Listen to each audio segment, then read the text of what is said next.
मेरा एक सवाल है मेरे प्यारे भाई, वो भी हमें सरफराज सर से है। और ये सवाल अगर आप मुझे बता देंगे तो मैं इंशाल्लाह इस पर भी मुझे पक्का यकीन हो जाएगा। और अगर मैं पूछूं तो पहले भी आया हूँ कई बार आपके स्ट्रीम में, तो अगर आप इजाजत दें तो हम पूछें आपसे। जी बिल्कुल पूछें, बताएं, फ्रीली पूछें, कोई कोई वो नहीं है तकल्लुफ, बताएं। तो मेरी बातों को आप बुरा मत मानिएगा, क्योंकि मैं पूछ रहा हूँ। मैं जी तलबुल इल्मी फरीज़तुन अला कुल्ली मुस्लिम, क्योंकि जी इल्म सीखना हमें बताया भी गया है। और सही बुखारी हदीस नंबर 2697 में अल्लाह के नबी ने कहा कि जो मेरी तरफ से मैं बात कहूँ वही बात अगर बताएंगे लोग तभी बेहतर है, नहीं तो वो फहुवा रद्द, वो रद्द कर दिया जाएगा। तो मैं सरफराज सर से पूछूंगा कि अऊज़ु बिल्लाहि मिनश शैतानिर रजीम, बिस्मिल्लाहिर रहमानिर रहीम, रब्बि इश्रह ली सदरी वयस्सिर ली भाई एक अमरी सवाल। वहलुल उक़दतम मिन लिसानी यफ़क़हू क़ौली, रब्बि ज़िदनी इल्मा। बस सवाल मेरा ये है सर, सरफराज सर से कि नासिख और मनसूख नस्ख का किसको हुक्म दिया गया है? क्या अल्लाह सुब्हानहू व तआला नासिख मनसूख कर सकता है या कोई आम कर सकता है? शेख सरफराज आपके नाम से वो चाह रहे हैं, आप जवाब दें, क्या आप अवेलेबल हैं? जी, आप म्यूट हैं शेख। आवाज आ रही है क्या? आ रही है। मैं थोड़ा-सा माज़रत चाहता हूँ, मैं तो इस सेटिंग में मुझे थोड़ा-सा 10 मिनट चाहिए। तो कोई बात नहीं, सरफराज भाई आइए, जब तक इनका इन पर गुफ्तगू करते हैं, आइए जब तक, आराम से आइए आप। कोई बात हाँ, नहीं। आइए, आइए, कोई बात नहीं, जब तक इनके सवाल का सर जवाब हो रहा है। देखिए, बिस्मिल्लाहिर्रहमानिर्रहीम, आपने नासिख-मनसूख के बारे में पूछा है कि क्या अल्लाह कर सकता है या कोई और कर सकता है? सबसे पहले ये जानना है ना कि नासिख और मनसूख का कॉन्सेप्ट क्या है और उसमें क्या शुबहा पैदा हो सकता है? वही इज़ाला हो जाए तो शायद सवाल खत्म हो जाए। बहुत माज़रत के साथ कि आपने सवाल सरफराज भाई से किया था और जवाब मैं दे रहा हूँ, क्योंकि वो बिज़ी हैं, बस फ़कत इसलिए। देखिए, नासिख क्या है? नासिख उस हुक्म को कहते हैं जो बाद में आता है, और मनसूख उस हुक्म को कहते हैं जो पहले होता है। नासिख जो नस, यानी चाहे वो नस्से हदीस हो, चाहे वो नस्से कुरानी हो, उसमें कोई चीज़ आती है, कोई हुक्म आता है और जो पहले हुक्म है उसको ज़ाइल कर देता है, उसको ख़त्म कर देता है। यानी 2 ऑर्डर होते हैं, तो एक ऑर्डर जो बाद वाला है, पहले वाले ऑर्डर को ख़त्म कर देता है। ये सादा-सा मफ़हूम इसका है, मैं फ़न्नी मफ़हूम इसका नहीं बता रहा हूँ कि मनसूख जो है, पहले होता है एक ऑर्डर और नासिख बाद में एक ऑर्डर आता है, तो पहले वाले ऑर्डर को बाद वाला ऑर्डर ख़त्म कर देता है। अब अल्लाह तबारक व तआला नासिख-मनसूख का जो ये अमल करता है, यानी एक हुक्म पहले होता है और फिर बाद में वो हुक्म अल्लाह ही के हुक्म से, अल्लाह ही की वही की रोशनी से ज़ाइल हो जाता है। अब यहाँ इश्काल ये पैदा हो सकता है कि भई अल्लाह तबारक व तआला ही का जब हुक्म है पहला, भई बंदे का हुक्म अगर कोई है, तो उस हुक्म में तो ये मसला हो सकता है कि उसमें कोई गलती आ गई, वो एक्सपायर हो गया, वो कुछ ही दिन तक चला, आगे नहीं चल सका, या बंदा भूल गया था या कोई और बात। तो चलिए अब उसी मसले में दूसरा हुक्म आ गया। बंदे के लिए ऐसा हो सकता है, लेकिन अल्लाह तबारक व तआला तो अलीम है, कदीर है, खबीर है, हर चीज़ को जानता है। तो अल्लाह तबारक व तआला के यहाँ ये बात किस तरह आ सकती है और किस तरह हो सकती है कि भई एक हुक्म जो आया हुआ था, फिर उसको ख़त्म किया जाए और उसकी जगह पे कोई दूसरा हुक्म लाया जाए। तो मसला इस तरह नहीं है कि इसको इंसान पर क़ियास किया जाए।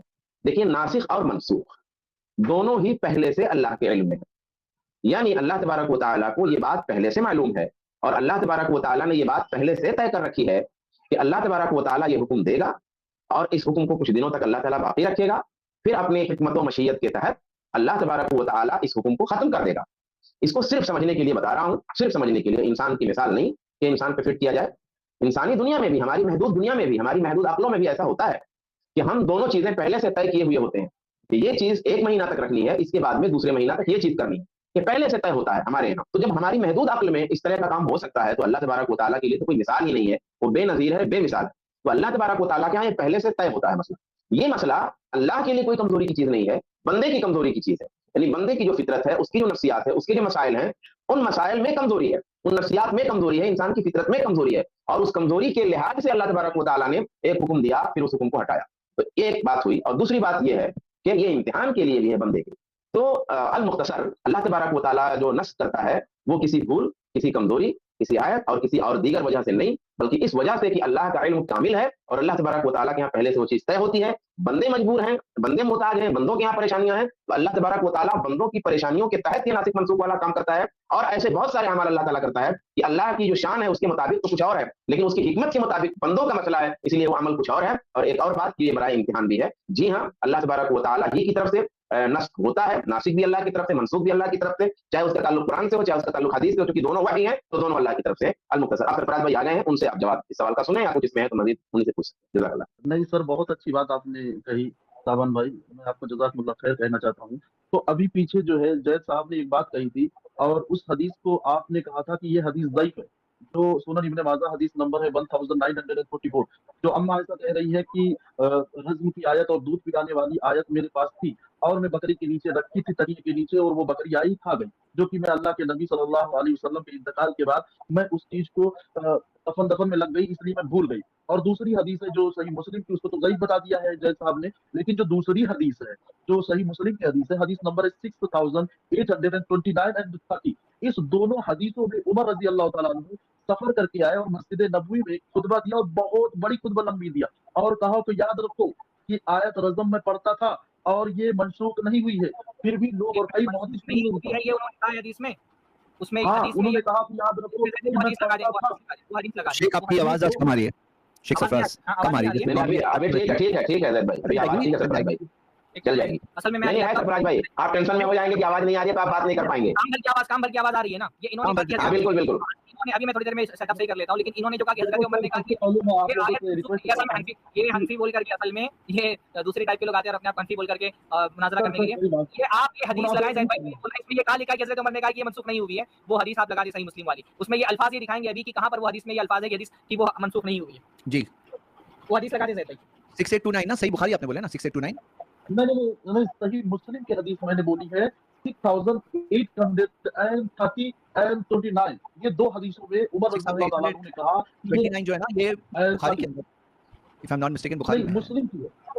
मुस्लिम है, सॉरी जी नहीं बुखारी है, सॉरी हाँ जी बुखारी बुखारी है, है। जी बुखारी ओके और सर प्लीज मैं रिक्वेस्ट कर रहा हूँ कि आप लोग फ्रस्ट्रेशन में मत होइएगा और कोई क्योंकि मैं नहीं, आप इसलिए आपकी बात का सवाल कर, लेकिन क्या होता है ना, हम लोगों को सही रिप्रेजेंट करना सबसे जरूरी है। ज्यादा आपने अपने आप हनफी अगर तौर पे कोई रिप्रेजेंट किया ना, फ्रस्ट्रेशन में आपका नाम रीनेम कर देता हूं मैं। हनफी जो आपने अपना नाम रखे ना, मैं आपका नाम चेंज कर रहा हूं, सिर्फ अनीस रख दिया, अनीस भाई। क्यों? क्योंकि नो रिप्रेजेंट प्रॉब्लम। नहीं करना चाहिए ना आपको। हाँ जी, आप बता दिए जी। जी शेख सरफराज स्क्रीन पे है हदीस। मैं सबको देखता हूँ, लेकिन सबसे ज्यादा किफायतुल्लाह साहब जो है ना बहुत ज्यादा फ्रस्ट्रेशन और डिप्रेशन में होते हैं, इसलिए नहीं मुझे थोड़ा सा नर्वस कोई सिस्टम में डिप्रेशन नहीं, होकर बात कर रहा हूँ। डिप्रेशन दे देते हैं, खुद डिप्रेशन में बिल्कुल नहीं होते हैं। चल ठीक है, ओके जी।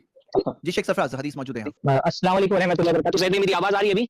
बेहतरीन आवाज आ रही है, बेहतरीन। मैं एक आवाज आ रही साफ है सरफराज भाई, आप बात करें। आवाज की आदत है हम लोगों को। वो बड़ी लंबी हदीस है, आप जो है उस हदीस को जो सही बुखारी की है उसको थाती पढ़ें, थाती आप पढ़ें आवाज आ रही है सरफराज भाई आपकी। अरे एक मिनट शेख सरफराज सेट होते हैं जी। हाँ, जी। ये इस हदीस में आपने कहा कि इस हदीस में हज़रत उमर ने ये कहा है कि ये आयत मनसूख नहीं हुई है। इस हदीस में ये अल्फाज कहाँ हैं? नहीं, थाती आप ओपन करें, जैद साहब थाती को ओपन करें। उन्होंने डायरेक्टली ये कहा कि मैं पढ़ता था खोल और दिया मैंने। ये आयत मनसूख नहीं है। और यही बात अल्लाह के नबी के इंतकाल के बाद जैद के पास भी गए थे और उनके पास कोई गवाह नहीं था, इसलिए उनका कुरान लिखा नहीं गया। 1 मिनट ले कहाँ दिया बताइए, शेख सरफराज पूछ रहे हैं। आपको आप पढ़ के आए हैं ना, तो वर्ड्स कहाँ नीचे की तरफ है, आगे देखने नीचे के हिस्से में दिखना है। नीचे की तरफ है और उन्होंने यही बात कही है कि ये आयत मनसूख नहीं हुई है और ये मैं पढ़ता था। कहाँ है करानाहा? हाँ बोलिए, क्या बोलना चाह रहे हैं आप? मनसूख नहीं हुई है, ये कहाँ दिया है?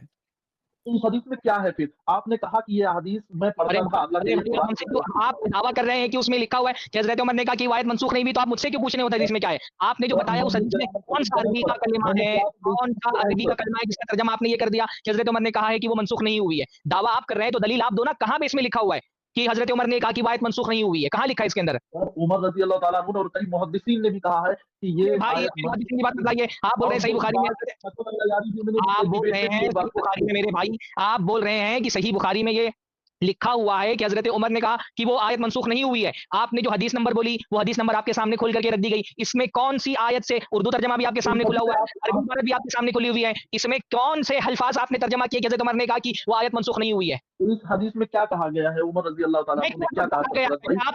पहले आप बोले कि मैंने झूठ बोला था, हदीस के अंदर ये लिखा हुआ है कि हज़रत उमर ने कहा कि वो आयत मनसूख नहीं हुई है। पहले आप बोले कि मैंने ये झूठ बोला था या मैंने ये गलत तर्जुमा किया था कि आयत के हदीस के अंदर ये लिखा है कि हज़रत उमर ने कहा कि हदीस वो आयत मनसूख नहीं हुई है। हदीस आपने नंबर बताया, हमने इसके सामने आपकी हदीस खोल करके मेरी बात सुनिए मेरे भाई, मेरी बात सुनिए। आपने दावा किया कि हज़रत उमर ने ये कहा कि वो आयत मनसूख नहीं हुई है।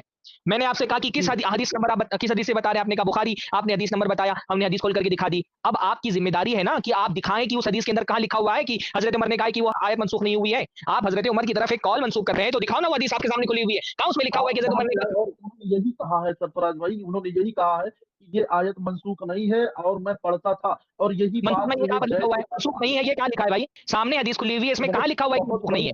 बहुत बड़ी हदीस है, इसीलिए मैं ढूँढने में कहीं थोड़ा-सा पर भी दिक्कत हो नहीं, रही है। पूरी हदीस आपके सामने खोल करके चला दी है भाई। उसमें कहाँ लिखा हुआ है कि हज़रत उमर ने कहा कि मनसूख नहीं है? ये हदीस में जब ये बार-बार आ रही है भैया और यही बात सही मुस्लिम में 1452 में भी अम्मा आयशा भी कह रही है कि ये आयत मनसूख नहीं है और मेरे पास रखी थी। ये मुस्लिम अरे में भी फिर झूठ बोल रहे हैं आप। हज़रत आयशा के बारे में भी झूठ बात बोल रहे हैं और आप हज़रत उमर के बारे में भी झूठ बात बोल रहे हैं। दोनों ने ये बात नहीं कही है। अभी सुन लो, अब मेरा फाइनल जवाब सुन लो। आपका दावा दोनों जगह पर गलत साबित हुआ कि आप ये कह रहे हैं कि हज़रत उमर ने या हज़रत आयशा ने ये कहा हो कि ये आयत मनसूख नहीं हुई है। हजरत उमर वाली हदीस में सिर्फ इतना है कि हजरत अब बात आप जवाब सुन लीजिए। हजरत उमर वाली बात में क्या है, सिर्फ इतनी सी बात है कि एक जमाना आएगा और लोग कहेंगे कि हमको किताबुल्लाह में आयतुर रज्म नहीं मिल रही है, और फिर वो अल्लाह ताला के फरीज़े को तर्क करके गुमराह हो जाएंगे जिसको अल्लाह ताला ने किताब में नाजिल किया था।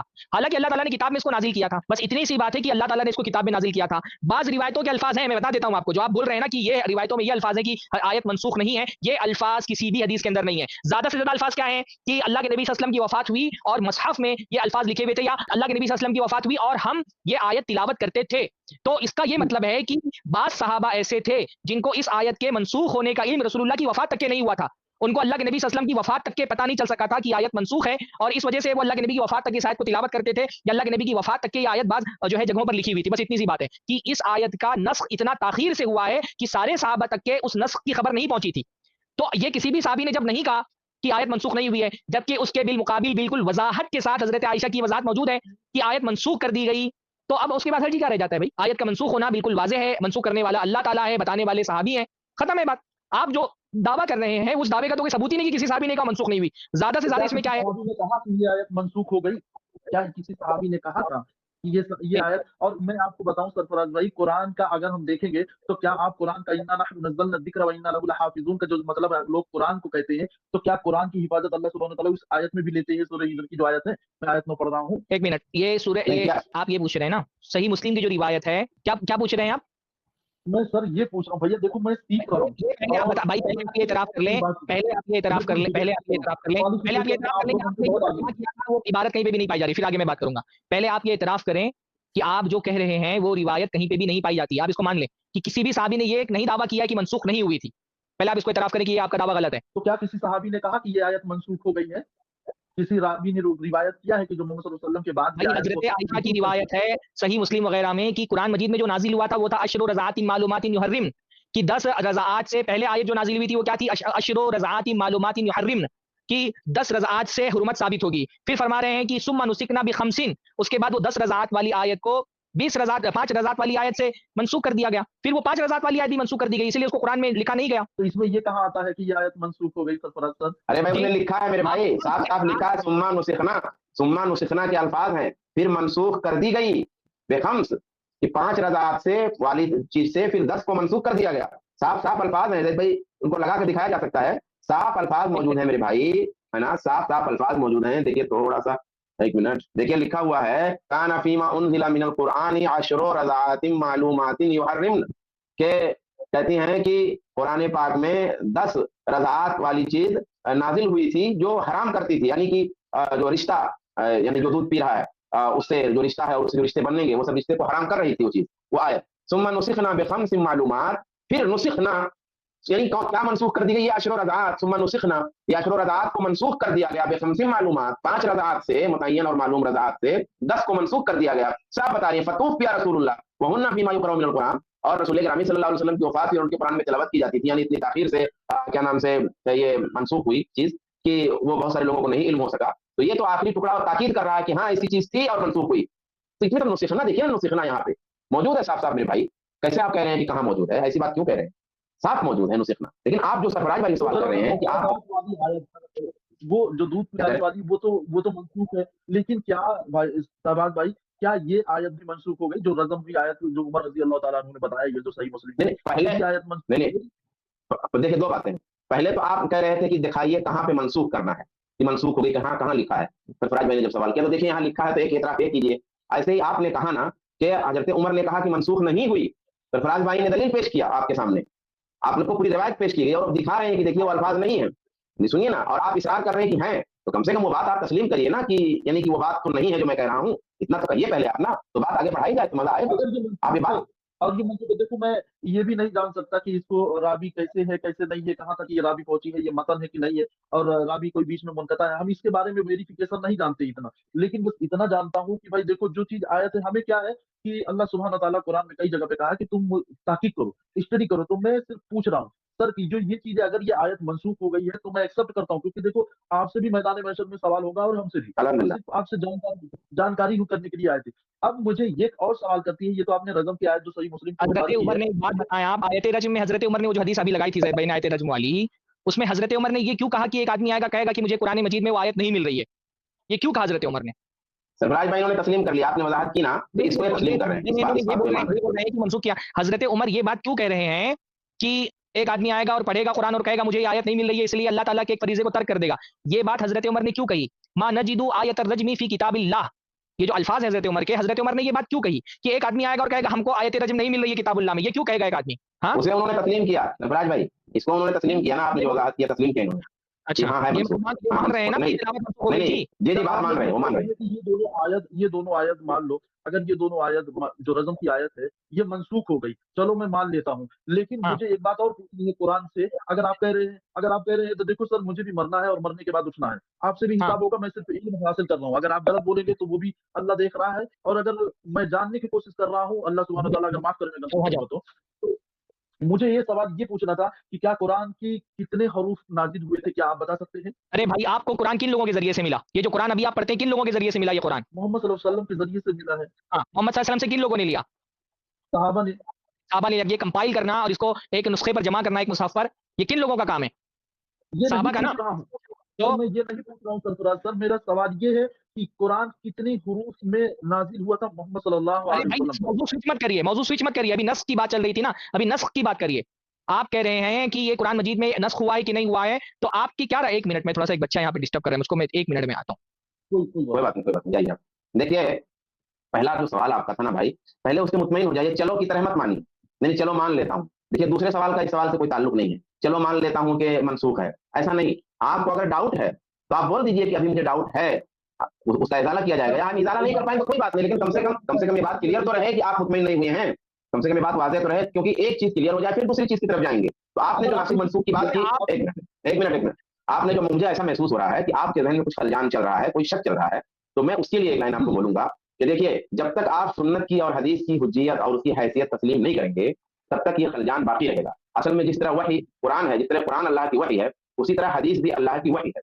हाँ, दोनों में बहुत सारे फरूक हैं, बहुत सारी चीजें हैं, लेकिन दोनों वही हैं। सही हदीस अगर आती है और किसी चीज की वजाहत करती है तो हमें उसे तस्लीम करना चाहिए। अब सही हदीस में ये बात बताई गई है कि ये चीज मनसूख है और वाकई वो कुरान में है नहीं, और हदीस में वो हुक्म मौजूद है और हदीस ही बता रही है कि मनसूख हुआ है। तो ऐसी सूरत में हमें सरे तस्लीम कम कर देना चाहिए कि हाँ, कुरान में नासिख मनसूख है, और ये आयत जिसकी बात चल रही है वो मनसूख है। ये मानने में ना तो अल्लाह के लिए कोई आयत की बात है, ना रसूल के लिए किसी आयत की बात है, ना कुरान के लिए किसी आयत की बात है। किसी भी किस्म का इसमें शुबहा मौजूद नहीं है। इसलिए आप इसको तस्लीम कर लें और फिर आप नया सवाल पेश कर सकते हैं। हम लोग उसका जो हमारे इल्म में होगा जवाब देंगे। हमारे पास इल्म नहीं होगा मुकम्मल, हम कहेंगे आइंदा जवाब देंगे, हमें कोई शर्म की बात नहीं। लेकिन आप पहले चीज क्लियर तो करें। जी, सिर्फ और सिर्फ मैं कुरान के हिसाब से ही सवाल कर रहा हूँ, इसीलिए मैं सरफराज सर से पूछा हूँ कि कुरान कितने हरूफ में नाजिल हुआ था, ये मैं पूछ रहा था। ये आप दूसरा मौजू लेकर के आ गए ना, आप मौजू स्विच क्यों कर रहे हैं? पहले आप ये बोलिए, आप ये पहले बोलिए। देखिए, हम लोग यहाँ पर और भी लोग ज्वाइन किए हुए हैं। एक आपके सवाल का जवाब दे दिया गया कि आपने ये दावा किया था कि कुरान मजीद में जो आयत की मनसूखियत का मामला है, हजरत उमर ने ये दावा किया है कि आयत मनसूख नहीं हुई है। हमने आपके सामने हदीस खोल करके दिखाई, आपसे हमने पूछा कि भाई इस हदीस में कहां पर ये बात लिखी है कि हजरत उमर ने ये कहा है कि आयत मनसूख नहीं हुई है, और आपने नहीं दिखाया, आप नहीं दिखा पाए। तो आपका जो दावा था कि हजरत उमर ने ये बात कही है कि आयत मनसूख नहीं हुई है, वो दावा आपका साबित नहीं हुआ। अब कुरान मजीद कितने हरूफ में नाज़िल हुआ, ये आपका दूसरा सवाल है, वो आप अगले हफ्ते करिएगा, उस पर हम बात करेंगे। उस पे हम अगले, नहीं, ये दूसरा सवाल है, आप सवाल स्विच कर रहे हैं, उस पर हम इंशाअल्लाह ताला अगले हफ्ते बात करेंगे।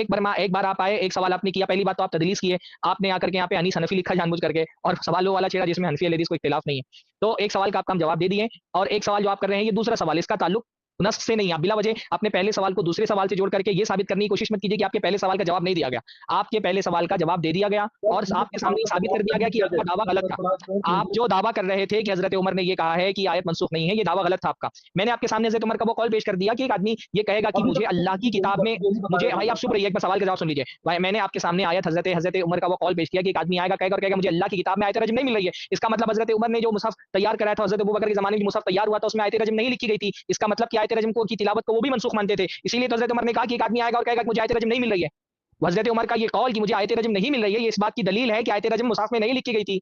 हजरत उमर खुद कह रहे हैं कि आयत नाजिल हुई थी और हमने पढ़ी थी। तो उसी हदीस से दोनों बातें साबित हो रही है कि आयत नाजिल हुई थी, पढ़ी गई थी, और मनसूख होने की वजह से उसको मुसहफ में नहीं लिखा गया था। तो उसके नुज़ूल का भी सबूत और उसके मनसूख होने का, उसकी तिलावत के मनसूख होने का सबूत उसी हदीस के अंदर मौजूद है, जिस हदीस से आप ये साबित करना चाह रहे थे कि हजरत उमर ने कहा कि मनसूख नहीं हुई। आपके दावे के बरअक्स बात उसमें मिल रही है कि हजरत उमर खुद कह रहे हैं कि एक आदमी आएगा तो वो कहेगा कि इसमें नहीं लिखी हुई है। तो अगर वो आयत नाजिल हुई होती और मनसूख नहीं हुई होती तो हजरत उमर डलवाते ना, वो तो अमीरुल मोमिनीन थे, खलीफा राशिद थे, वो तो कहते कि भाई आयत इसके अंदर डालो, ये आयत इसके अंदर क्यों नहीं लिखी हुई है, जबकि ये कुरान की आयत हमने पढ़ी है। पर उन्होंने खुद तस्लीम किया कि उनके ज़माने में जो मुसहफ पढ़ा जा रहा था उसमें आयत रजम नहीं लिखी गई थी। इसका मतलब साहब किराम बिल इत्तिफाक ये समझते थे कि आयत रजम की तिलावत मनसूख कर दी गई है। तो आप जो दावा कर रहे थे कि हज़रत उमर ने कहा कि मनसूख नहीं हुई है, उस हदीस में आप ये दावे के बरखिलाफ बात पाई जाती है। तो एक जो चैप्टर है वो क्लोज हो गया। इससे बिला वजह आप 7 हर्फ वाले मसले को इससे जोड़ करके ये साबित करने की कोशिश मत कीजिए कि ये मसला वाज़ेह नहीं हुआ। ये मसला वाज़ेह हो गया है। जो कुरान मजीद कितने हुरूफ में नाज़िल हुआ है ये एक अलग मौजू है। इस पर हम अगले हफ्ते आपसे इंशाअल्लाह ताला बात करेंगे। ठीक है? अनीस भाई, आपने जो हदीस सर को कोट किया मुझे उसके ये अंदर कहीं आप बता नहीं पाए, कि जो अगर आप मान लो अल्फाज बोल रहे थे आपके खुद के अल्फाज। कहेगा कि कुरान की हिफाजत अल्लाह सुब्हानहू व तआला ने की है, तो आप कुरान की कौन सी आयत पेश करेंगे? वही ना इन्ना नहनु नज़्ज़लना ज़िक्रा व इन्ना लहु लहाफ़िज़ून। तो क्या इससे वो आयत साबित भी होता है है कि और भी कुरान आयतें अल्लाह ने हैं इस हिफाजत मुताबिक करके से। जिम्मे में रखा है? जी। अनीस भाई, आपका एक सवाल का जवाब आपको मिल गया, आप तसल्ली बख्श सर आप मैं सैटिस्फाइड हैं इसलिए या कोई सवाल काउंटर कर रहा करना हूँ चाहते मेरे हैं? भाई। सुनिए, अनीस भाई, अभी आप क्या करिए, मैं आपको बोलने का मौका दे रहा हूँ। आप सिर्फ ये बताओ कि जो जवाब दिया गया मैं उसमें आपके पास सैटिस्फाई कोई नहीं काउंटर हुआ है? है, मैं सीरियसली बता रहा हूँ जैद भाई। मैं सिर्फ मैं कुरान के बारे में स्टडी करना चाहता हूँ मेरे भाई। आप जो कुरान के ताल्लुक से मौकिफ रखते हैं, उसकी दलील के तौर पर जो आपका मौकिफ है, उसकी दलील के तौर पे आपने ये मौजू उठाया था, जो उमर रज़ियल्लाहु अन्हु के तरफ निस्बत आपने की और जो आप साबित नहीं कर पाए, वो हदीस में वो अल्फाज थे ही नहीं जो आप बोल रहे थे अपनी तरफ से। तो आप वो बात साबित नहीं कर पाए, आपको मिसकोट नहीं करना चाहिए। मतलब एक वो है कि आप हमारे मौकिफ के मुवाफिक है या अपोज कर रहे हैं, आपको हदीस के अंदर अपने अल्फाज डाल के उस हदीस को मिसकोट नहीं करना चाहिए। ये तो बिल्कुल खयानत की बात है। ये तो यानी कि एक गलत बात है, यानी कि बिल्कुल चीटिंग वाली बात हो गई, हदीस के अंदर अपने अल्फाज डाल देना। तो अनीस भाई, आप अभी ये बताओ, सिर्फ इस टॉपिक पे बात करो, आपके जनरल मौकिफ, उसकी कोई दूसरी दलील लाओगे, वो बात अभी हम नहीं कर रहे हैं। अभी सिर्फ इतना जवाब दो आप कि जो आपको जवाब दिया गया उसके अंदर आप कुछ काउंटर करना चाहते हैं, जो आपको बताया गया कोई काउंटर करना चाहते हैं आप, या आप इत्तेफाक रखते हैं तो वो भी बताइए, हमें खुशी होगी। आप अनम्यूट करें प्लीज, हम लोग अनम्यूट नहीं कर पा रहे हैं आपको। जी अनीस भाई, आपकी आवाज सुनने का इंतजार कर रहे हैं हम लोग। या तो हाँ कहिए या ना कहिए, कुछ कहिए। ठीक है, चलिए मैं आपको बैक स्टेज रख रहा हूँ। मेरे ख्याल से बात हो गई है। अनीस बात भाई अपनी मेरे ख्याल से वाज़ेह हो गई। देखिए मैं फिर से बता दूं कि ये दावा कर रहे थे कि हज़रत उमर ने कहा है कि वो आयतें मनसूख नहीं हुई है। वो मैंने इनसे कहा कि ये अल्फाज दिखाइए, हज़रत उमर ने कहा कि आयतें मनसूख नहीं हुई है। वो अल्फाज तो जी हदीस के अंदर है ही नहीं। उसके बरखिलाफ अल्फाज हैं हदीस के अंदर। देखिए इस हदीस में उसके बरखिलाफ अल्फाज हैं कि हज़रत उमर फरमा रहे हैं कि मुझे इस बात का खौफ है कि एक आदमी आएगा, कुरान पढ़ेगा और कहेगा कि हमको ये आयत किताबुल्लाह में नहीं मिल रही है। इसका मतलब उनके ज़माने में जो मुसहफ था उसमें रज्म वाली आयत नहीं डाली गई थी। क्यों नहीं डाली गई थी भाई? क्योंकि वो उसकी तिलावत मनसूख हो चुकी थी। हज़रत उमर भी ये मानते थे कि मनसूख हो चुकी थी। इसीलिए तो उन्होंने इस पर इसरार नहीं किया कि उस मुसहफ में उस आयत को शामिल किया जाए, क्योंकि वो भी मानते थे मनसूख नहीं हुई थी। पर वो ये कह रहे थे कि इस आयत को नहीं पा करके कोई आदमी इस आयत के हुक्म का इनकार ना कर दे, क्योंकि ये आयत का तिलावत तो मनसूख हो गई है, लेकिन इसका हुक्म अपनी जगह पर बाकी है। और वो हुक्म यही है कि शादीशुदा आदमी को अगर वो ज़िना करेगा तो रज्म किया जाएगा। तो हज़रत उमर के इस रिवायत में उनके दावे के बरअक्स ये बात का सबूत मिलता है कि आयत नाज़िल हुई थी, इसका तिलावत मनसूख कर दी गई और इसकी तिलावत के मनसूख होने की वजह से इसको मुसहफ में शामिल नहीं किया गया। बारकल्लाहु फीकुम। इस क्लिप की फुल वीडियो देखने के लिए हमारे चैनल पर जरूर आएं। iPlus TV ने एक नया YouTube चैनल शुरू किया है जिसका नाम है iPlus TV इख्तिलाफ का हल। इस चैनल पर सिर्फ इख्तिलाफी मसाइल पर वीडियोस आएगी, लेकिन दलाइल के साथ और भाईचारगी के साथ। आपको मैं दावत देता हूं कि आप भी हमारे चैनल को सब्सक्राइब करें, हमारी वीडियोस को शेयर करें और नोटिफिकेशन आइकन को ऑल सेलेक्ट करें ताकि आपको हमारी वीडियोस का नोटिफिकेशन मिल सके। जज़ाकल्लाहु खैर, वस्सलाम अलैकुम रहमतुल्लाह। हर एक खाना उस वक्त और भी स्वाद भरा हो जाता है जब उसे साथ बैठकर मिलकर खाया जाए। सुबह से दोपहर तक का खाना तो सबके काम अनुसार और समय अनुसार अलग अलग होता है, पर रात को जब हम साथ बैठकर खाना खाते हैं तो खाना ही नहीं, साथ में प्यार भी बांटा जाता है और इस तरह खाने का स्वाद और बढ़ जाता है और साथ में रिश्तों की गहराई भी। So my dining table is the heart of my family because laughter and love serve with food here. ये डाइनिंग टेबल मैंने Flipkart big billion days sale से लिया है, क्योंकि वहीं मुझे मिल रही थी 7 डेज रिटर्न पॉलिसी और कैश ऑन डिलीवरी भी अवेलेबल था। तो आप भी मौके का फायदा उठाएं और घर लाएं अपना मनचाहा फर्नीचर। लिंक मैंने दे दिया है, सो शॉप नाउ।